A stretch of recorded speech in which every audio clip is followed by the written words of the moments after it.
Jun Ray Navarra. Umabado yan ng mga 10-20 meters ito si Jun Ray Navarra. Ito na kaya ang pag-asa. Ito na kaya ang senyales na talagang titirahin na ni Jun Ray Navarra. Solo breakaway si Jun Ray Navarra ngayon. May solo breakaway niya kaya hanggang dulo. So ang kanyang speed 12 kilometers per hour. Nakakalaro nga siya ng mga 80 to 90 meters doon sa ating second group na hinahatak ni Mervin Corpus. Nagkakaubusan na kaya. Grabe ang pinapakitang lakas nitong si Jun Ray Navarra. Depensa kaya ni Jun Ray Navarra ang kanyang titulo dito sa Tour de Vizcaya. Uy, almost 100 meters na ang kanyang nilalaro doon kay Mervin Corpus na humahataw pa rin doon sa likuran. Ito, pinagpakita na naman. Nananahimik lang kanina itong si Jun Ray Navarra, pero ito, focus na focus. Inis na naman ang kanyang speed, 18-20 kilometers per hour. Almost 150 meters na ang kanyang nilalamang. Tignan natin kung makakanikit itong grupo ni Mervin Corpus, ha. Tignan natin kung maididikit pa ni Mervin Corpus itong grupo. So nakatutok na lang sa kanya si John Paul Morales. Oh, 300 meters. Napakalayo. Okay, tignan natin kung maididikit ni Juan. Kung mauubusan ba itong si Mervin Corpus. Nakatutok na lang sa kanya itong si John Paul.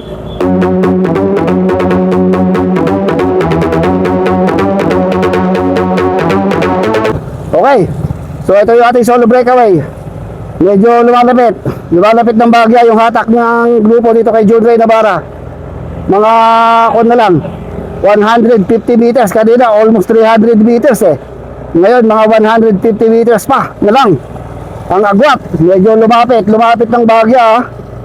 So patuloy ang pagpadyak nitong si Jun Ray Navarra, pero napakabagal. 11 kilometers per hour, napakabagal.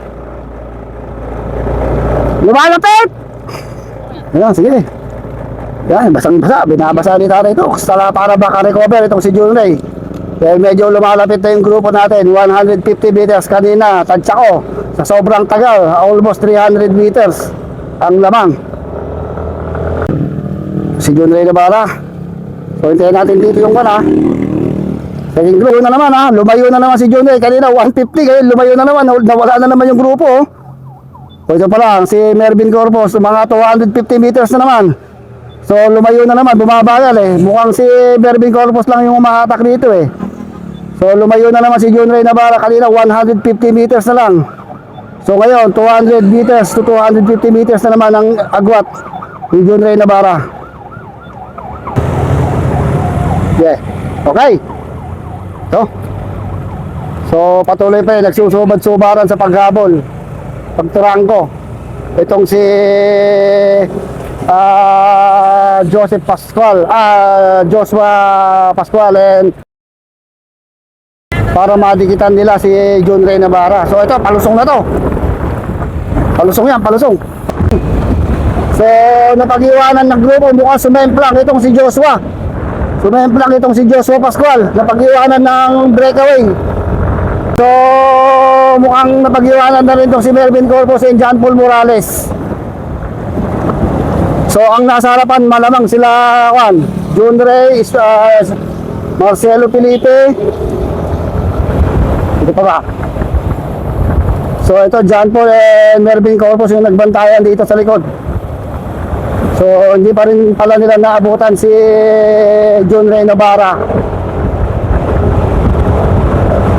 So tingnan natin, double check natin, ha. So talaga nagbantayan to, top 1 and top 2 eh. Itong ranking itong dalawan to.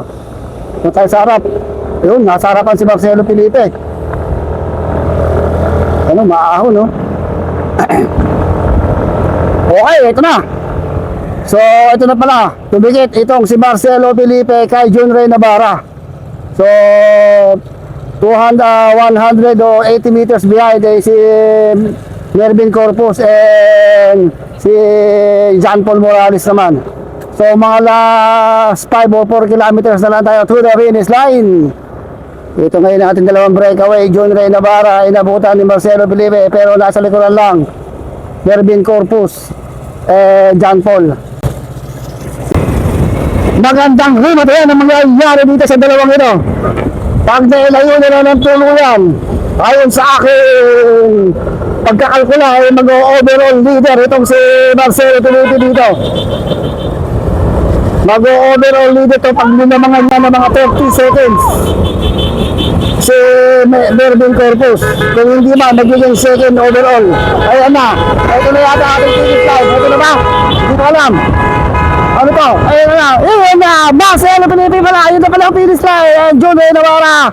Ay, si Mervin Corpus. Sa likod lang itong si John Paul Morales. Nagbalata. John Paul Morales.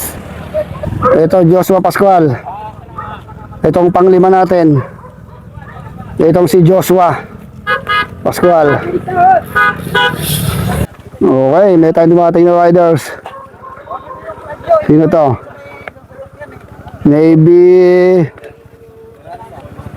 uy, si Ismael Grospe dumabot. Ronaldo Ranza and Ismael Grospe.